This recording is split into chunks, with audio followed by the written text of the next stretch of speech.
environmental. Oh, we're recording now. CPPA is an environmental nonprofit in Pennsylvania, partnering with PennFuture to shape environmental policy at all government levels. Our goal is to ensure that everyone has a stable climate, clean air, pure water, and a responsive democracy. Thank you so much for joining us tonight for our webinar on why is my electricity bill so high? And I can tell by the number of folks that we have joining us just in these first few minutes that this is a hot topic.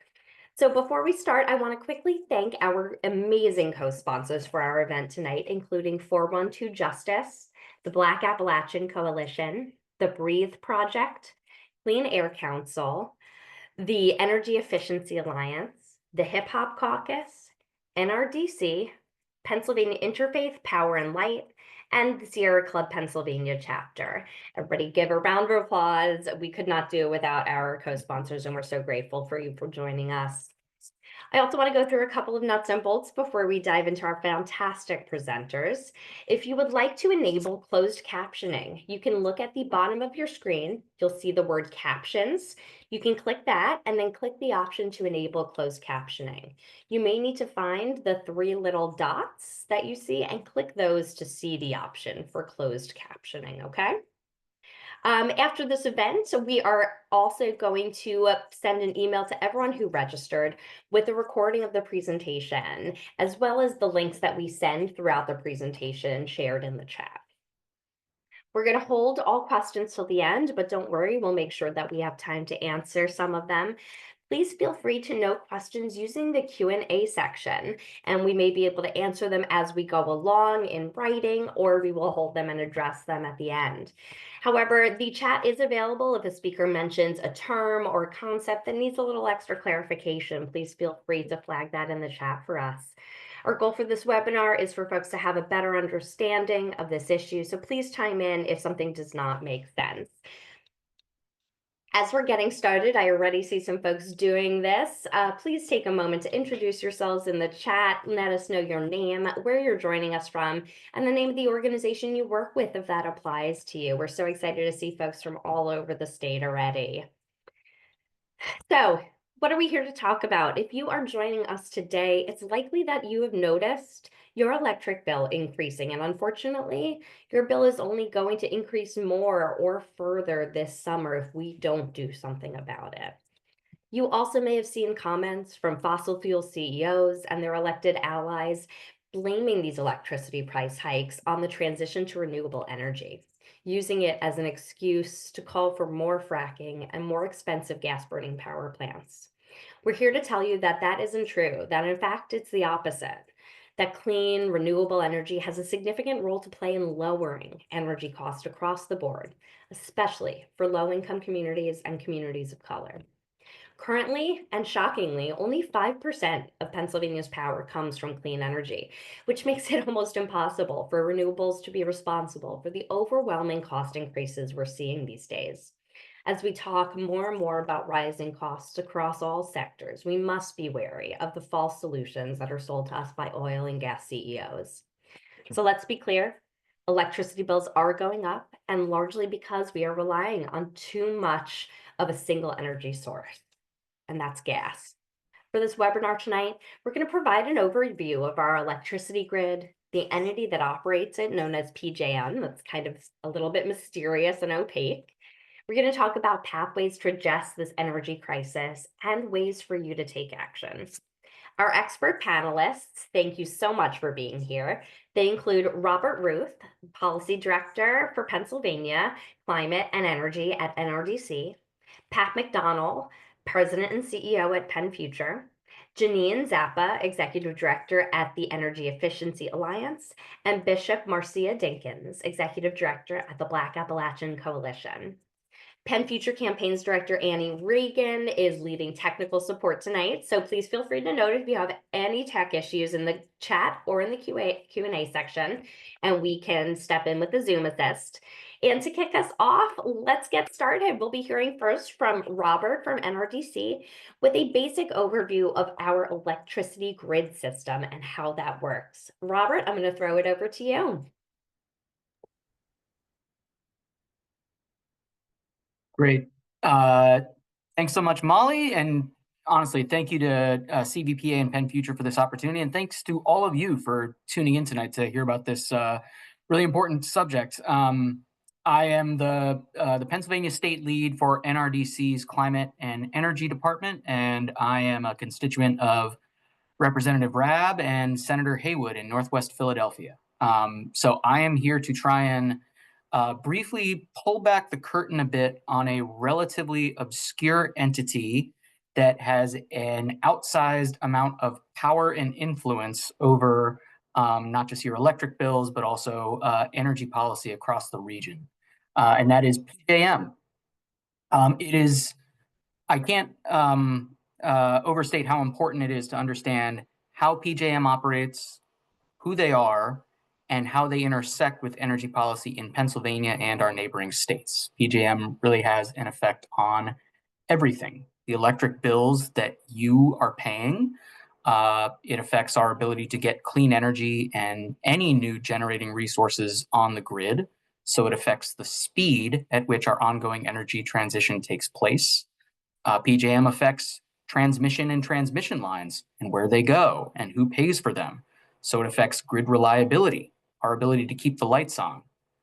That is what PJM will tell you is its job, to ensure that there is a sufficient supply of electric generation with ample reserve margins to meet anticipated demand so that we keep the lights on. And the rules that govern PJM's markets shape the mix of resources that make up our electricity supply. Because PJM is instrumental in steering the design and the implementation of those rules, it has tremendous power to influence energy policy in our region. This is a dynamic that can sometimes place PJM squarely at odds with the energy goals of individual states. But ultimately, it is the customer who pays for decisions made at PJM. And I will quickly transition to talking about when we refer to PJM as our regional grid operator, what does the grid mean? But I'll just say before that, PJM likens their role to that of an air traffic controller, but for the electric grid. They don't own generation assets, they don't own power plants, they don't own high voltage transmission lines that carry electricity where it is needed most. But on a daily basis, they direct and balance the flow of that power throughout our region and to neighboring regions when they do need it. So they're a grid operator. What is the grid? You might hear this, and sometimes different people will have different meanings ascribed to it, but the electric grid is essentially the physical infrastructure, as you can see on the screen here, an interconnected, complicated network of power plants, substations, high voltage transmission lines, and then distribution lines that deliver electricity. So you can have, if you split the electric grid up into the generation, transmission, and distribution portions, you have power plants that some of them burn natural gas that spin turbines to generate electricity. You have nuclear power plants, you have solar farms, you have wind turbines, you have the facilities that generate electricity. They connect to long distance, high voltage transmission lines that transport that electricity across state lines to the source to the source of demand. And then you have your local substations and poles and wires that you see on your streets that deliver the electricity directly into your home. That's what we're talking about when we talk about the electric grid. Next slide, please. And so just a brief sort of summary of PJM in its history. Almost a century ago, there were 3 electric utilities based in southeastern Pennsylvania and New Jersey that decided to come together and pool their generation and transmission resources for efficiency's sake. And then about 30 years later, there were 2 Maryland electric utilities that decided to join in this pool, and that is the source of the name. The acronym that we're talking about today, PJM, stands for Pennsylvania, New Jersey, and Maryland. And then over the course of the next several decades, there were a number of other utilities in different states that decided to join into this power pool. Um, and I'd say until the 1990s, electric utilities were regulated monopolies that owned not just the poles and wires that you see on your streets and in your neighborhoods, but they also owned the power plants that generated electricity. And in the late 1980s, we saw a steep rise in electricity prices as these utilities were essentially passing the costs of their boom bust cycle of power plant construction onto consumers. So there was a wave of legislation at the federal level and at the state level that was intended to create wholesale markets where electric generators could compete to supply their electricity and, in theory, reduce prices for consumers. So you see there in 1996, Pennsylvania passed a state law that separated out electricity generation from distribution into separate businesses. So whether you are in the PICO service territory or PPL or Penelec, wherever you are within the state, your electric utility, your distribution company, does not own the generating assets that are producing power to supply the electricity to your home.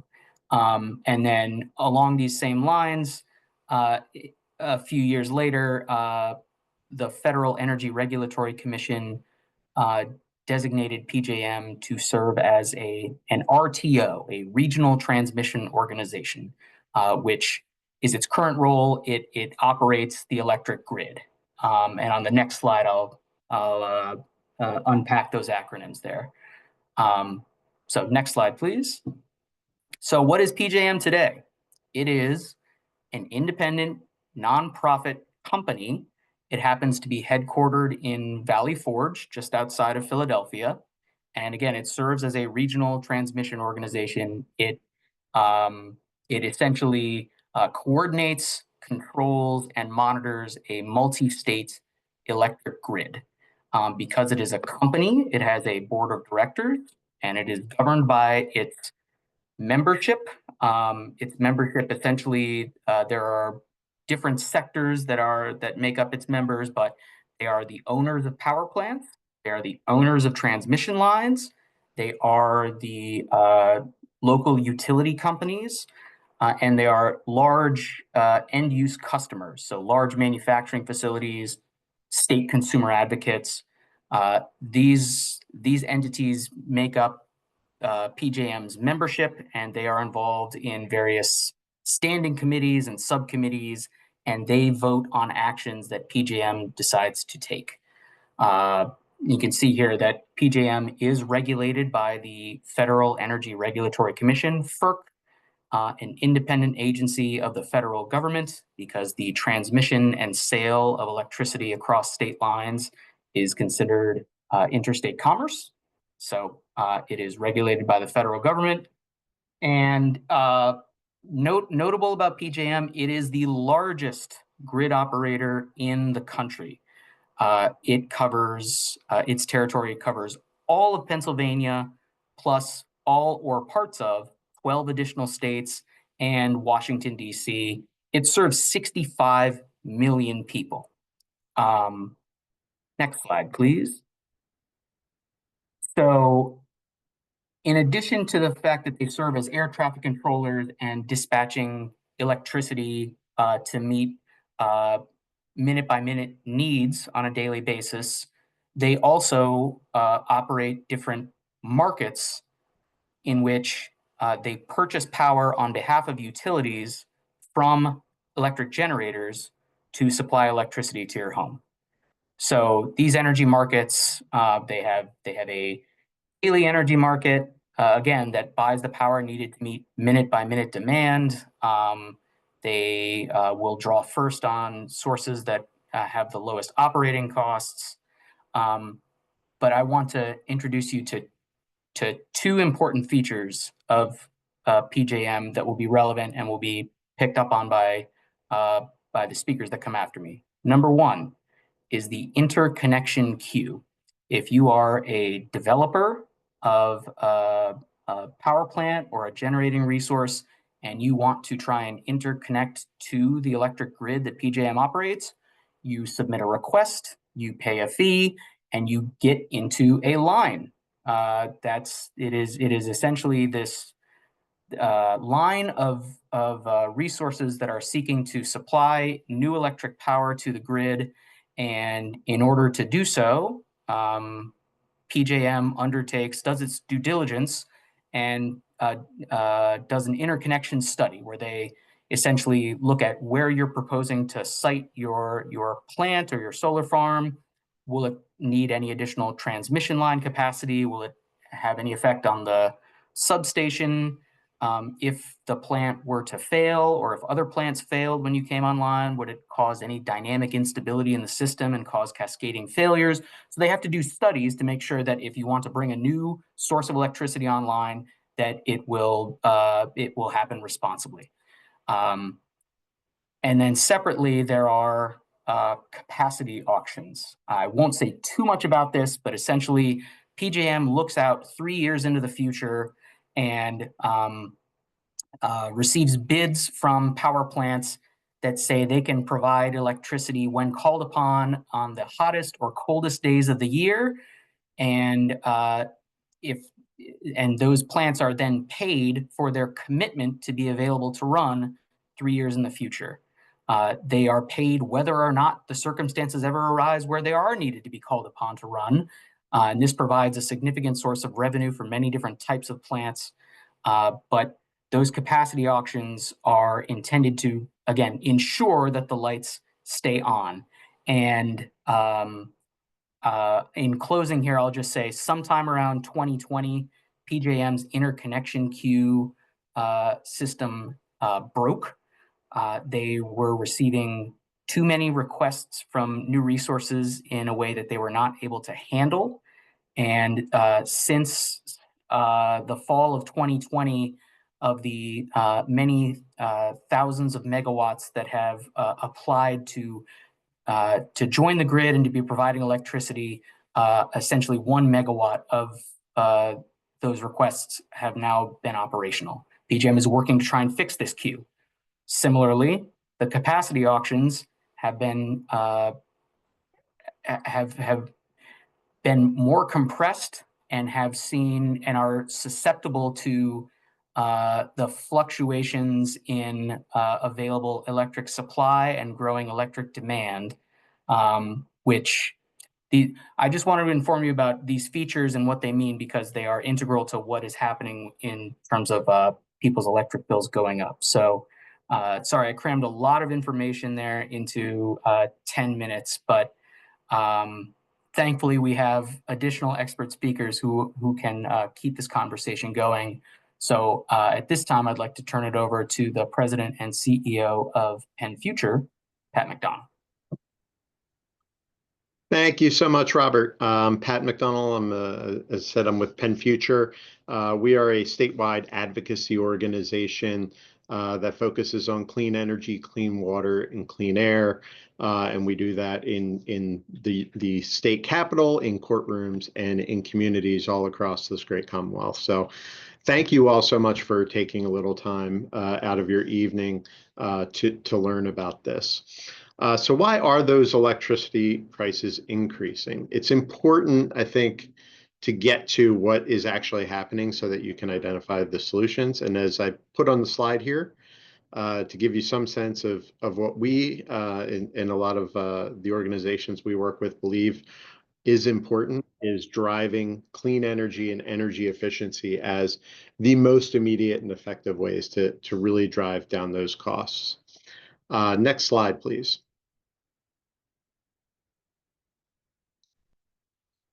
So you heard discussion of gas and the fact that in Molly's intro, and the fact that gas really dominates our grid, and the impact it has right now is one, you see volatile fuel prices. So at some points over the last 2 decades, it's been high, it's been low.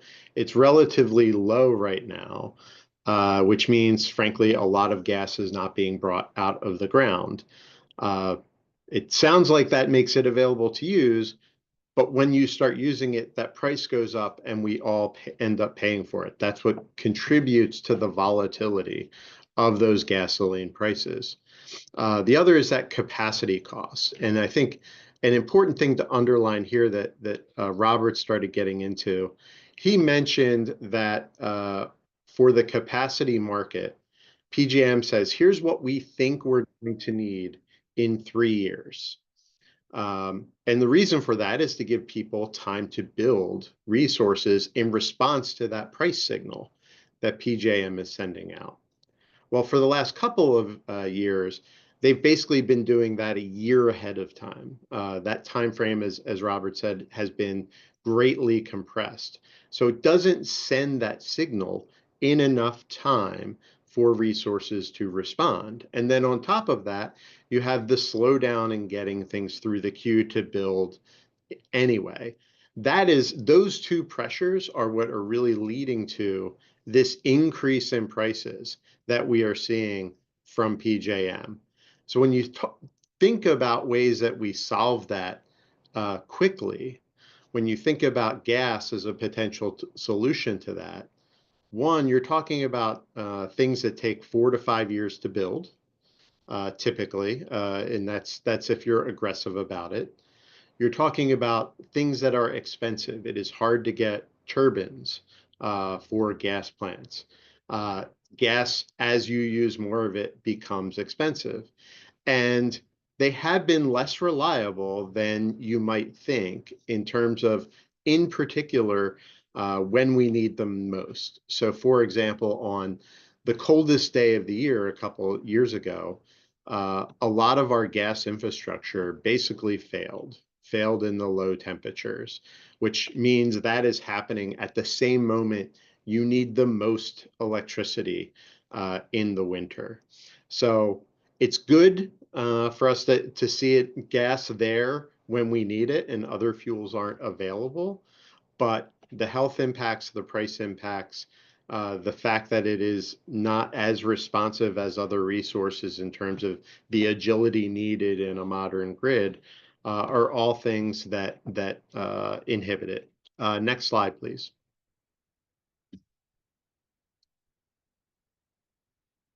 So PJM, one of the things we've seen, and it makes sense, right, that the rules there have favored fossil fuels because that is largely what's been on the grid for that long history that Robert just went through of PJM. They're very used to dispatching very large facilities, electricity across big lines into distribution grids like your PECOs and PPLs and First Energies. But the fact that that is the way it has been doesn't mean that's the way it needs to be going forward. And as one recent example that we're still going back to some of those tried and true methods to try to solve our issues, we had that queue slowdown. One of the solutions that was put forth by PJM and then approved by the Federal Energy Regulatory Commission was a reliability resource initiative. What that basically said was they are going to let you jump the line if you are a big resource and high capacity factor. So that inevitably ends up advantaging fossil fuels over solar, wind, and other resources that have been in the queue for years. Market prices get set by the highest energy cost. So whatever you are paying for your electricity, gas for the last several years has been the price setter in the market. So whatever that energy price is, as high as it goes, the price it's being set against is what the least expensive gas plant that they need to bring on is, the next least expensive. And then, waiting in line, that queue that Robert talked about, when you look at that queue, 97% of the queue is renewable energy and storage. So even if you're counting on those gas plants, even if you think that's a solution, Only 3% of the queue is actually gas. Is actually the fossil fuel component of what is waiting now to be built. Everything else is starting from relative square one in terms of its treatment at PJM. Next slide, please.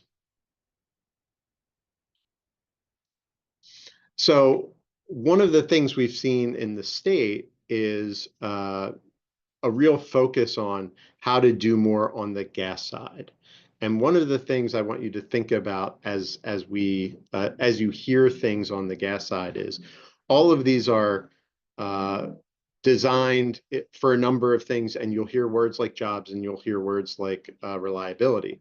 The fact of the matter is all of these initiatives have really been designed to increase the price of natural gas. So whether you're using it as a heating fuel, whether you're talking about gas in your electricity, or whether you're talking about gas that's used to make products that we all buy at the store, at the grocery store.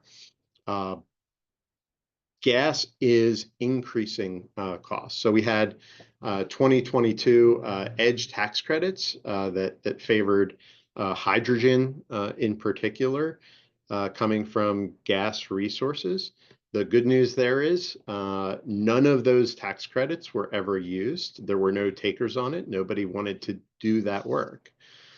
We see continued discussion around policies that are centered on how we do liquefied natural gas and export it to other countries. Again, something that is designed bring the price of gas up so you can bring more of it out of the ground, and we all end up paying for that. Legislative efforts focused on increasing renewable costs. The one thing I'll point out here is as an example that I think is stands in stark relief is there's been an effort in the legislature, for example, to bond solar panels, solar facilities in the state at their full cost for what it would take to take them out of the ground 30 years from now. Which on the one hand, some may argue that's a good idea. But on the other hand, they have prohibited the Department of Environmental Protection from increasing the bonding rates on gas and oil wells across the state. And to put that in some perspective, on the conventional side, you can bond every well that you own for a total of $25,000. The average cost to plug an abandoned well is $22,000. So one well, $22,000. You can bond every well that you own for $25,000. Solar for All, this is federal money that we've gotten and should have available to us, but it's been held up by the legislature that wants to approve it specifically. And then our energy efficiency programs on the electric side were created several years ago, 2 decades ago almost now, and have not seen an update. Next slide, please. So again, very quickly, some of the advantages of 2 things that are very readily available to us. Solar, it's the lowest cost you can get in our grid in terms of installing it. It has a near zero energy cost. There is no fuel. You're not burning something to produce electricity when you're using a solar panel. It follows, when you think about solar, it follows the curve of how we use energy throughout the day. So when the sun is at its hottest in the middle of summer, as an example, you're getting the most out of your solar panels. And that is when we are all out on our air conditioners and the refrigerators are working hardest. And then, in terms of concerns about intermittency, and really there are studies that show intermittency of these resources only becomes an issue when you're around 25–30% of the grid. You can combine it with storage. 25–30% of the grid, reminder, we're at about 5%. And then energy efficiency, I always like to say, yes, it will reduce a homeowner's individual bill for when they do it. But when you're doing it at scale, you never reach that next highest peak that requires you to bring on another power plant. So you're lowering everybody's bill. Next slide, please.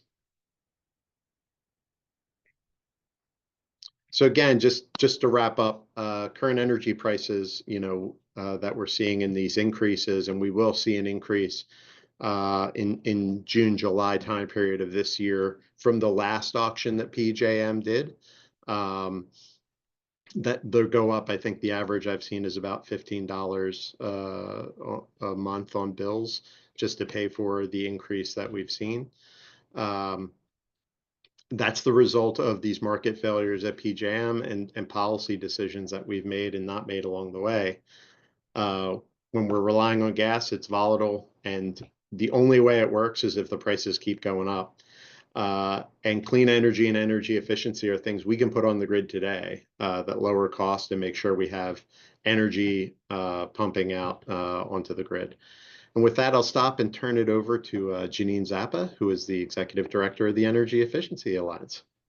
Thanks so much, Pat. Great to be here, and thanks to all of our co-sponsors on this event and our hosts at PennFuture and the Conservation League of Voters. So I'm Jeaneen Zappa. I'm with Energy Efficiency Alliance. Here's a little bit about us. I won't read it all to you, but I just want you to know that we are a nonprofit focused on championing energy efficiency as the foundation of a clean, just, and resilient energy economy. And we have a sister trade association in Pennsylvania, KIA, and one in New Jersey, IA. Next slide. And so I'm going to try to kind of connect. We can go to the next slide. Thank you. Where your electricity comes from that Robert was talking about, to kind of how that translates to your bill, and then some of the things we can do. So we can go to the next slide. You saw this before, so I won't spend a lot of time here, or you saw a similar diagram, but this is maybe a really simple version thereof of the basic electricity system. And just to remind you, as Robert said, right, you've got power plants, over on the left side. I don't know if you can see my probably not, my cursors. So I'm just going to say you've got power plants, high voltage, that the lines carry things further. That gets stepped down so that it's at a rate that your appliances can use it. It goes through a distribution line and comes to your house. Next slide. So let's connect the dots to that and your bill. Okay. So as Robert mentioned, right, for years, this was all regulated in a way that required the utility to do the power plant and the rest of the system. And that's not the case anymore. So if you're in Pennsylvania, this is probably one of your electric companies, but you may also be part of a rural electric co-op or some kind of different electricity provider. But what I want you to be aware of here is that I think we covered all of this about deregulation. Sorry, I'm just checking my quick notes here. That even today, right, the utility company is the company that owns and maintains the wires, the lines, the poles, and if there's an outage, they're the ones who have to restore power. And, whether that's electric or gas and fixed leaks and downed power lines.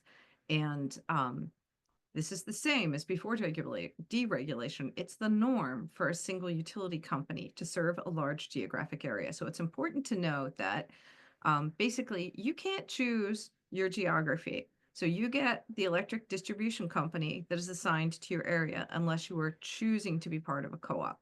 So we can move to the next slide. All right. So as Robert also mentioned, that power plant no longer is just an isolated player or part of the supply chain of your utility. Today, there's all of these retail businesses that are sort of, in the background to all of us because we're not familiar with the names, and we wouldn't normally see a bill directly from them unless you're a commercial business, right? So as a residential customer, you get your bill from your electric distribution company, from your PECO, your PPL, your Duquesne Light if you're me, or any of the first energy companies that are operating in the state or somewhere else. But that bill has a lot of different things on it. We're going to talk about that in a minute. And those retail energy providers, they buy the power from that plant that generates it, and then they sell it on this retail market that Robert was describing. And so, in that deregulated market that we are all in Pennsylvania, we can either buy from one of those outside suppliers, or you can take the rack rate.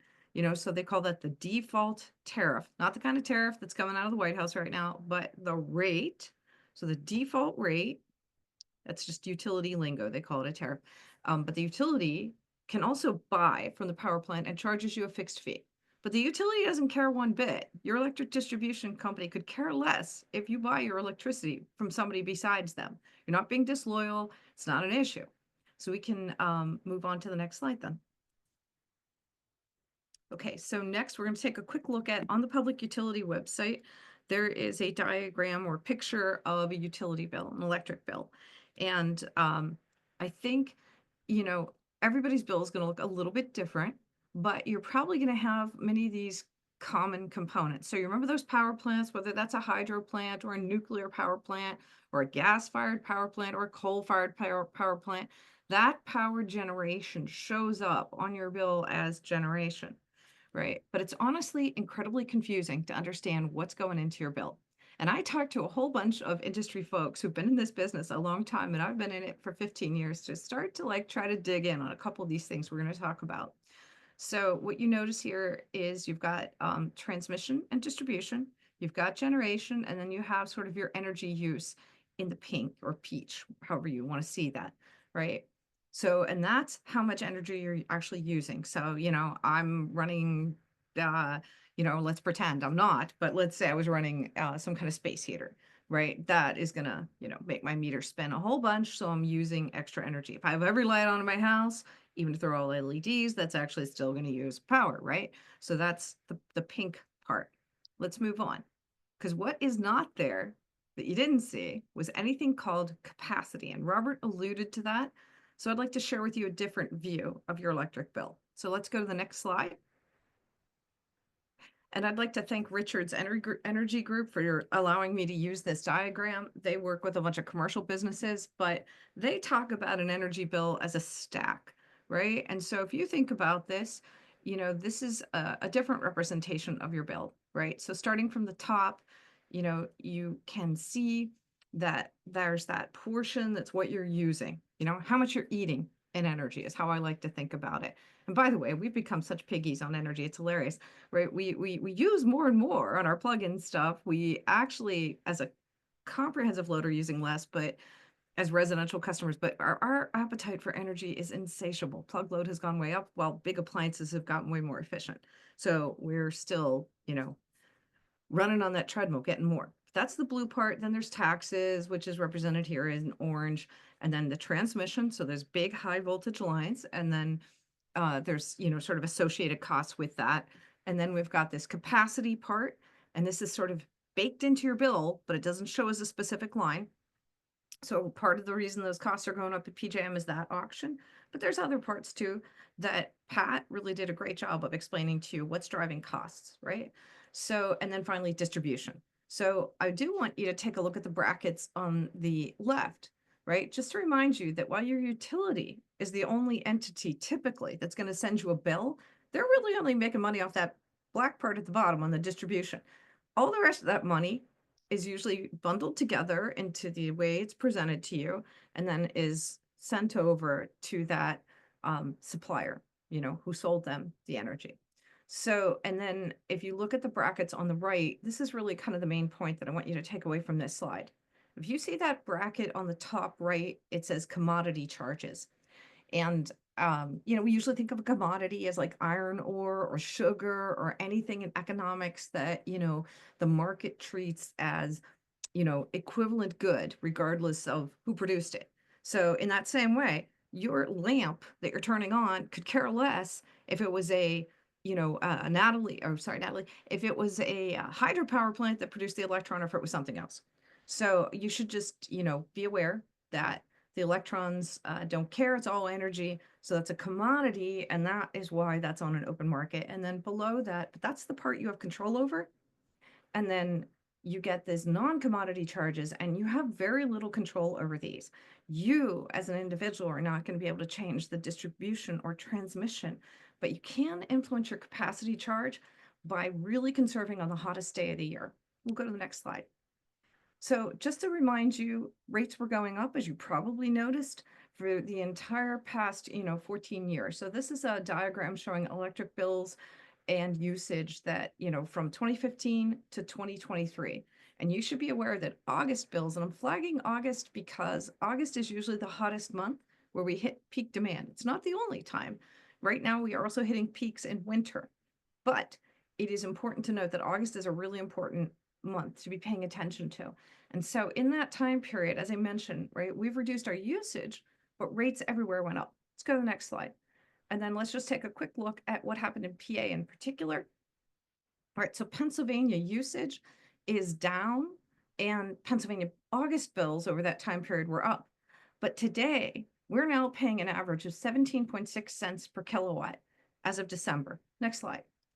So I know Pat alluded to this, but I want to give you, we can go to the next slide, an example or an expert in the industry saying how much your bill is going to go up because of the capacity market changes. So we know, because it was so much more expensive to procure energy, as Robert noted, right, that you're going to have a 10 to 20% increase in your bill as of June. And then the governor has taken wonderful actions to try to help protect us all moving forward.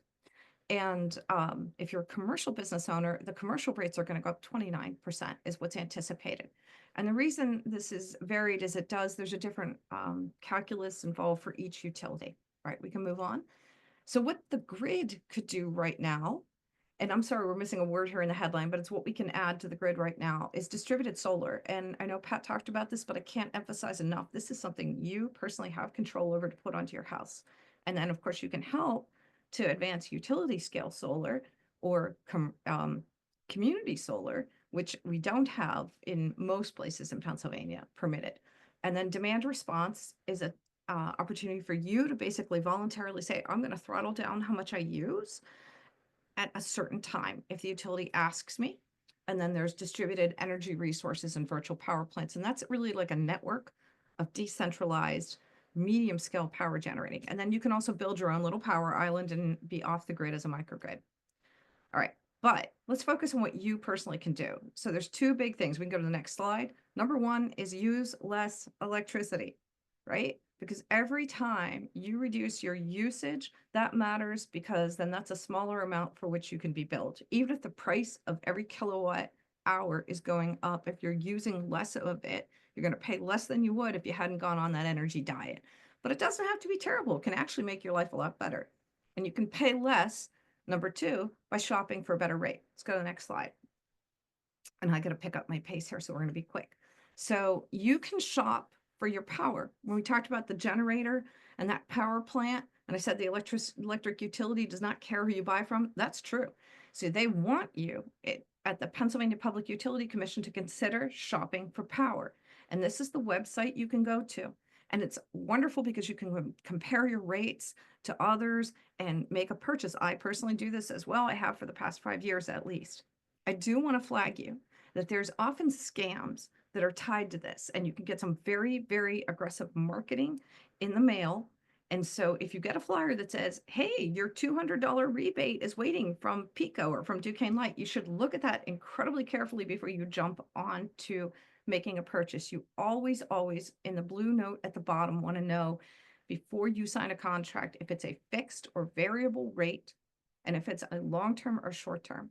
And then we'll share these slides with you later, but there's, next slide, a couple of energy efficiency resources. There's a number of programs designed specifically to help low-income households in our Commonwealth. And then there's also things that are available to everybody under Act 129 and through tax credits.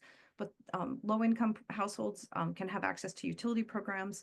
They can have access to weatherization assistance, customer assistance in paying your bill, and then LIHEAP, of course, which many people know. And then next slide is you should always, always start with an energy audit that includes a blower door test. That's Andy Hake, who insulated my house. And there's a link to a great video there explaining what a blower door test does.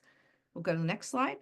But don't forget, you really need both things here, right? So the cute little dog with the blue jacket, you know, that's air sealing. You need air sealing, which is always, always overlooked, right? If I sent you outside on a windy day wearing a sweater like the dog on the right, that's insulation. If you put a windbreaker over top of it, that is air sealing. And you want to do both in your home. And then if you haven't had your energy audit yet, here's a pro tip for you: is look for wherever there are cobwebs in your house, because that means there's a draft, particularly in your basement at the rafters. And wherever that draft is, that's where air is moving. Spiders like to build their web where there is air movement. And that's a great way for you to find some of the easy leaks. And then lastly, you should know the federal government has provided a range of resources for you to do it yourself. And so the URL here tells you how to do caulking and weather stripping and insulating and a whole bunch of other things. So you can take a look at it later. But if you have the slightest inclination of how to fix things, there are improvements you can make from low cost to bigger cost that will make significant reduction in your energy usage, pardon me. And I encourage you to do so. So I'd like to turn it over now to Bishop Marcia. Thanks. Good evening, everyone. Thank you, Robert, Pat, and Jeaneen, for such informative information.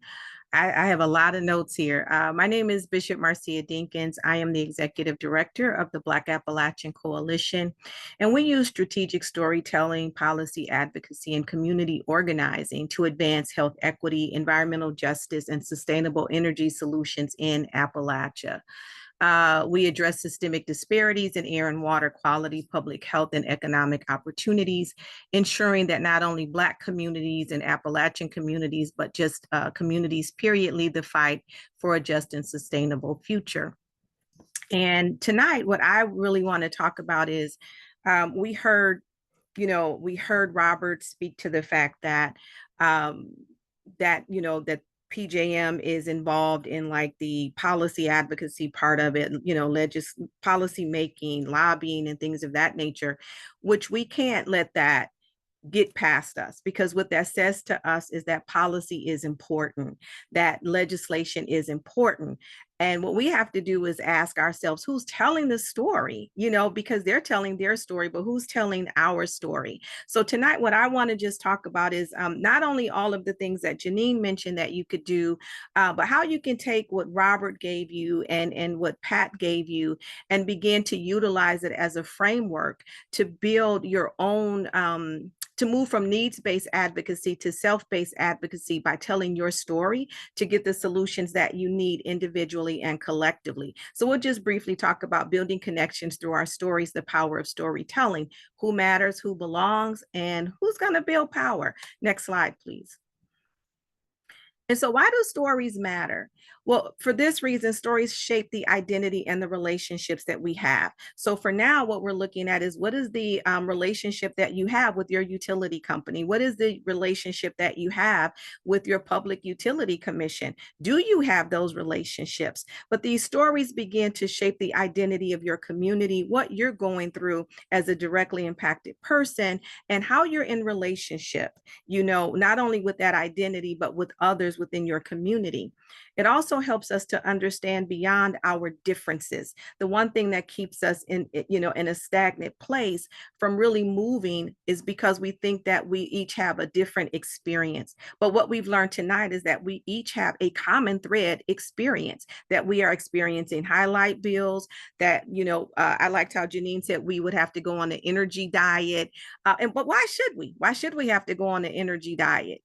Our energy, it should be our right, and we should have the right to talk about it, direct the traffic for it, and really just move in a way that we have affordable energy rates or energy costs, rather than me or anybody else having to go on an energy diet. But it helps us to understand that we have more in common than we do differences.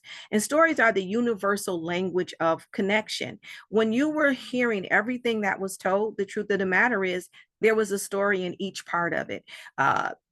Robert was given a story about policy and how things are set up with regards to these different companies and how they take shape and what they do. And that's the story that they're telling. And then Pat tells us he tells us the story of how we can reduce some costs, how solar energy is important, and how, things go with respect to gas. And then Jeaneen tells us the story of, the different types of commodity charges or non-commodity charges, but there's something inside of it that's a story.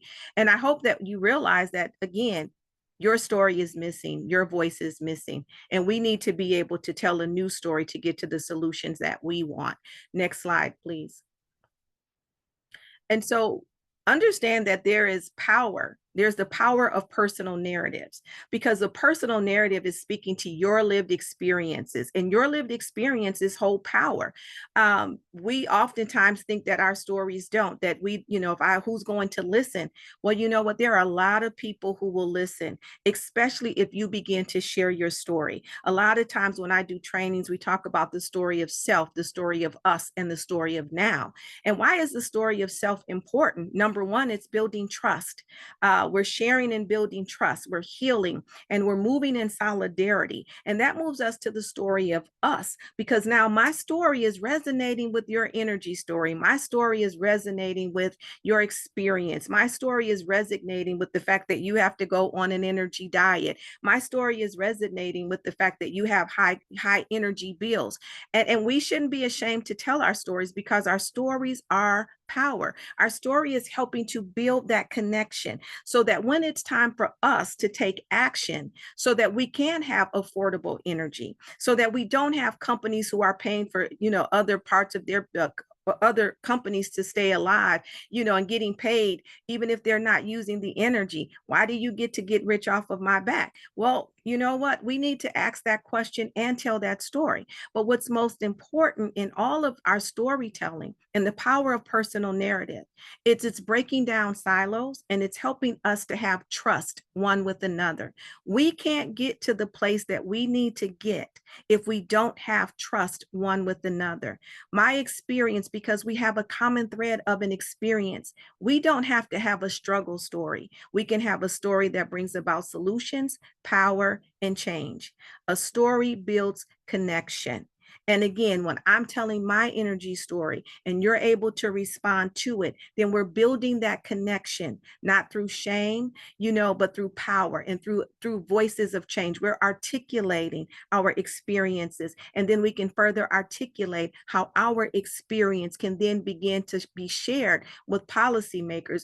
A lot of people don't know about their Public Utility Commission, but we need to get to know about them and who they are, and be able to tell those stories, because they have power. But don't doubt your power, and don't be fooled to believe that you don't have power, because you do. You do have power. And if we didn't have power, they would not be trying to shut us down or shut us up. They would not be trying to railroad us and back us into a corner. What it is they don't want you to articulate your experience, because if you don't articulate your experience, then your experience is not being, they're not aware of it. You're not being recognized. You're not being noticed. I often tell people, if you don't articulate me, then I'm invisible. So if you don't articulate your experiences, then they're invisible to people who really need to have them made visible. Next slide, please. So storytelling is also a bridge. It bridges the gap between race and gender and community, because these are things that keep us in silos. They keep us from building one with another. They break stereotypes, and they create empathy. And empathy is really important, because empathy means that I care about your situation. I care about you, that I'm willing, that if you're in the hole, I'm willing to get in the hole with you and try to find ways to bring you up. I'm not going to sit here and be sympathetic towards you. It brings about this place where we're bridging the divide one between another. And again, we're creating these connections. And I want you to think about, as we go through this, has the story ever changed how you saw something? And if you say yes to that, think about how that story changed. What did that story do? Did it make you want to go and take action? Did the story make you angry? Did the story keep you up at night? Did the story have any impact on you? Did it make you angry? Did you want to fight? What did that story do? What did it invoke inside of you? Did it make you know that you are angry because of the injustice? Our stories, if they change us, guess what they're doing to other people?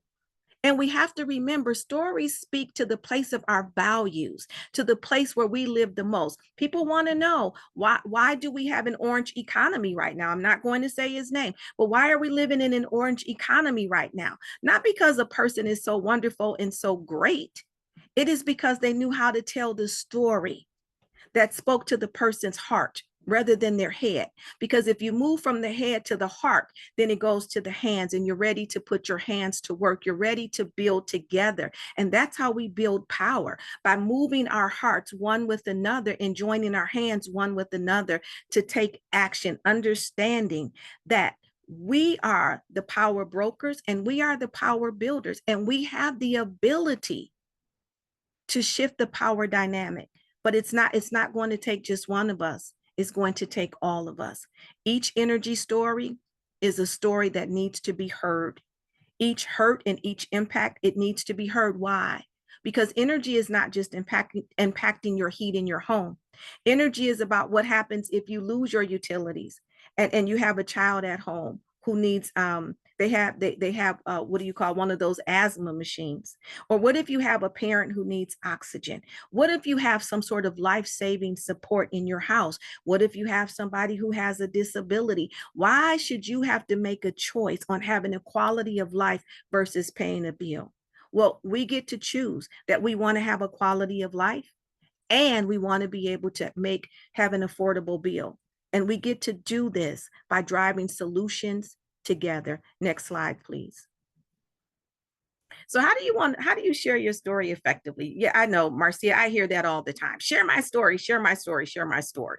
Well, number one, you share your story because you get to speak authentically. Your truth matters.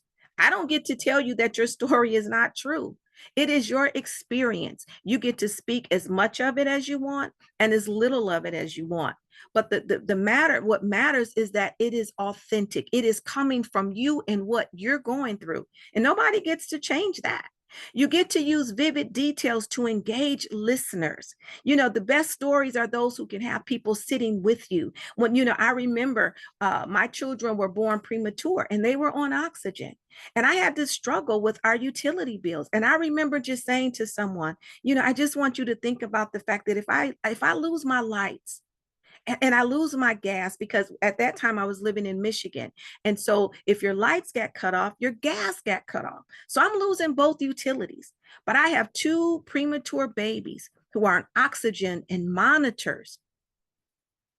And that was critical for me. That was really critical. And so just think about when you're going to tell somebody, you can give that vivid detail that I have 2 babies who were born at 1 pound 9 ounce and 1 pound 10 ounce. And they were born premature. And they needed life-saving supports. And those life-saving supports were the oxygen and the monitors, because the monitors were letting me know if they were still alive. The monitors were letting me know if, in fact, my children were in distress. The oxygen was keeping them alive. So in order for me to lose my utility means that I might just lose a life, and not just 1, but 2. But if I can keep my utilities, then what I can do is I can, begin to take care of my children the way that I need to. So our stories help us to focus on transformation. How did it shape you? How did it make you in your life? What impact did it have on you? And so to tell your story effectively is just to speak your truth. There's no right or wrong way to do it. It's just about speaking your truth. And they need to hear your truth. Next slide, please. So the power of listening. Listening is as powerful as telling. Active listening equals valuing others' truths. So we want to be present, we want to withhold judgment, and we want to reflect back on what a person is saying. So when we're using our stories to build collective power, it requires us to actively listen. That means that I am participating in what I'm participating in your story by actively listening. I'm giving you my full attention. I'm honoring your truth. I'm being present with you, because a lot of times we want people to tell their stories, and their stories, they have to relive that thing over and over and over again.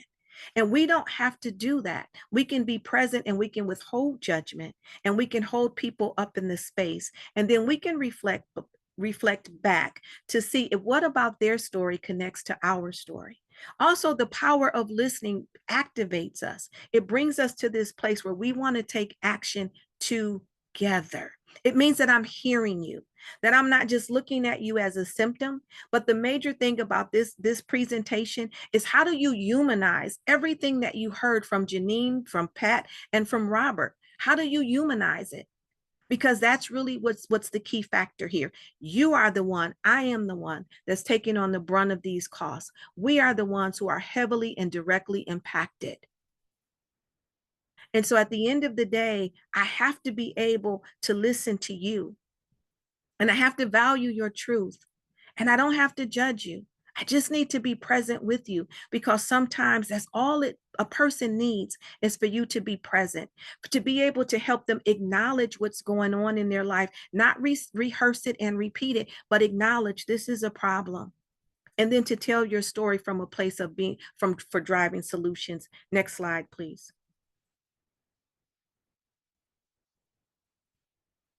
And so storytelling for collective power. Individual stories together create movements. So what does that say? It just takes one. It starts with one person.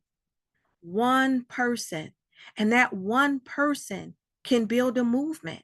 You know how I know? It took 3 to build the Black Lives Movement. Our story together creates a movement. It brings us together to take action. You heard me say earlier about the story of self. That's my story. The story of us means my story resonated with you.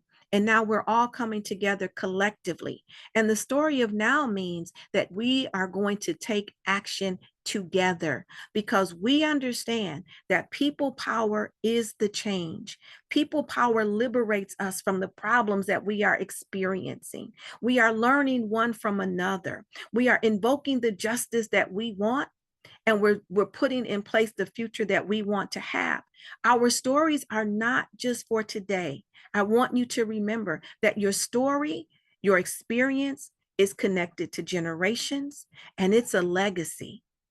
You have to tell your story to build and create the legacy of work that's needed, so that we can again drive the solutions that we want to have.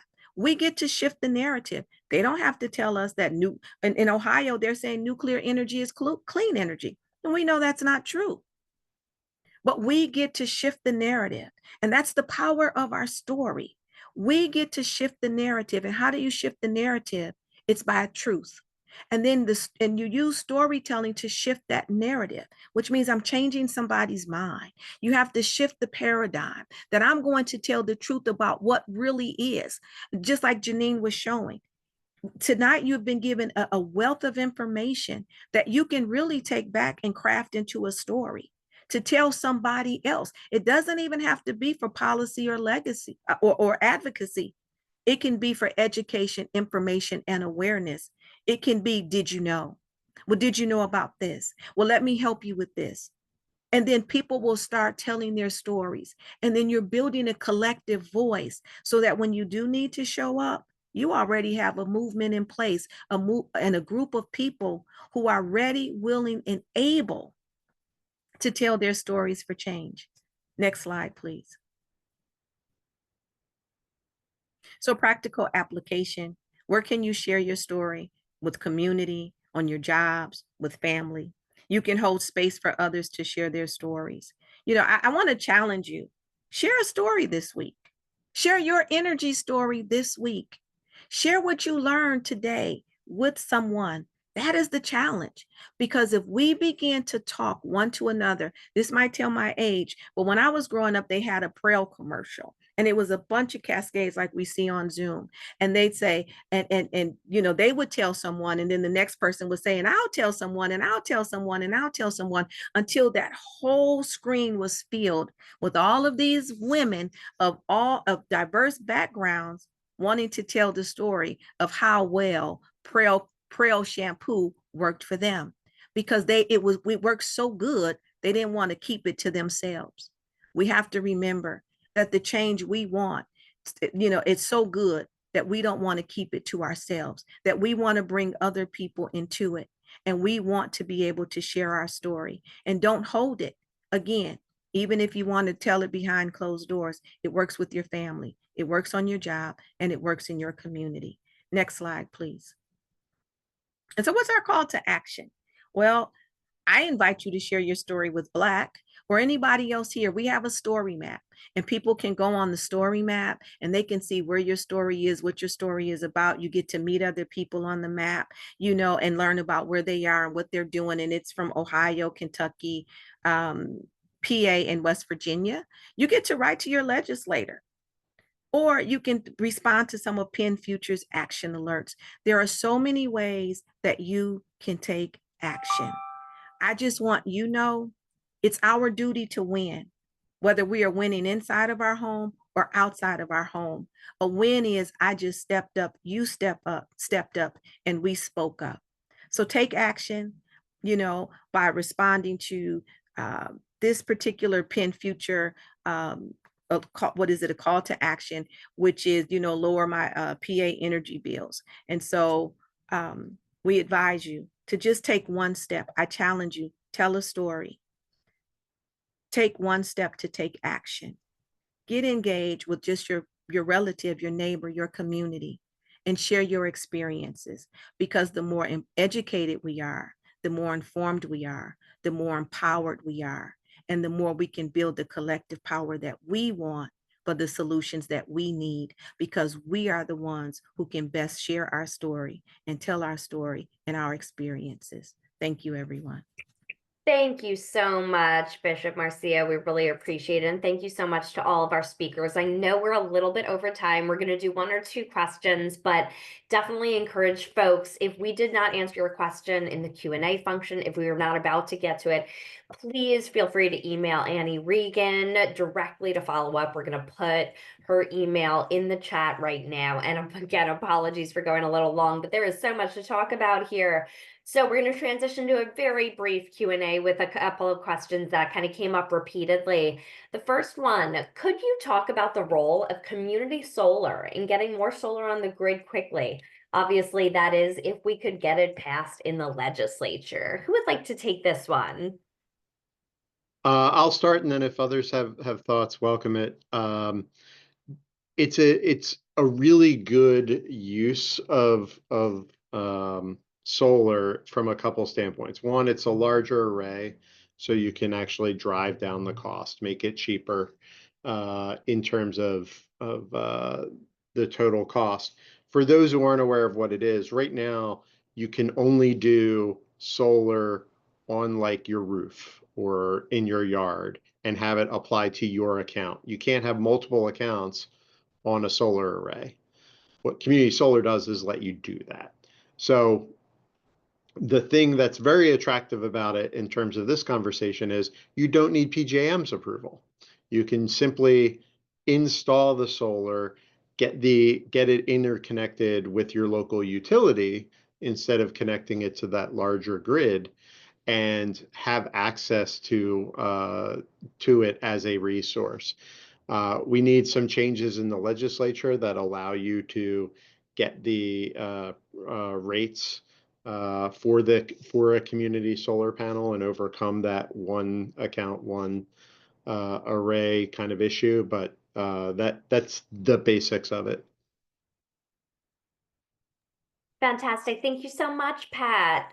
Another question here, again, about solar. Are you taking all the government subsidies into account when you say that solar is one of the cheapest sources of electricity out there? Who wants to take this one? I can give a quick answer, which is there's a study out there for all the energy nerds called the Lazard Levelized Cost of Energy. So if you want to look that up and put yourself to sleep tonight, feel free. But the interesting thing that they do within that is compare sources, compare electricity sources, and they do it with subsidies and without. And when you look at that report, solar is cheaper with subsidies than gas is with subsidies. It's also cheaper without subsidies than gas is without subsidies. So that is why it is called a levelized report. It's comparing apples to apples in the energy space. I don't know, Robert or Jeaneen, if there's anything you want to add. Yeah, that was well said. I mean, this should just be obvious, but if you're operating a solar farm or a wind turbine, you are not paying for fuel costs on an ongoing basis. There's the upfront cost to build that infrastructure and put it in place and get that steel in the ground, but then you are not subject to the volatility of a global fossil fuel market. So that also contributes to the lower levelized cost. Yeah, and Mike Winka, who used to be a regulator in New Jersey, I saw put a really good answer in the chat here about the cost of arrays. So sorry, Mike, I'll give you a little call out. Awesome. Thank you, folks. We'll do one more real quick. Speakers tonight have mentioned the need for energy storage for renewables. What's the policy path forward to attain storage capabilities that is able to unlock the potential of some of these renewable sources?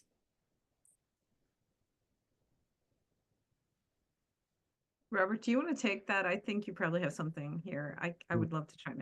I can. I will happily try and start off, but then I think lean on you to add in any missing details. But right now there are 4-hour battery storage units that are commercially available, and that technology is going to increase in terms of efficiency over time, so you can have longer duration storage. But the benefit of adding storage capacity to the grid is that it balances out the intermittent nature of renewables. So when the sun goes down at night, as everyone is well aware, when the wind stops blowing, you're not going to be generating power from solar farms or from wind turbines, but storage can store excess capacity that is generated during those times and then provide it be switched on when it's nighttime. This is something that engineers are quite familiar with and able to plan around. So the ability to have storage, again, just allows for what are considered intermittent resources to serve a base load function, be available 24/7.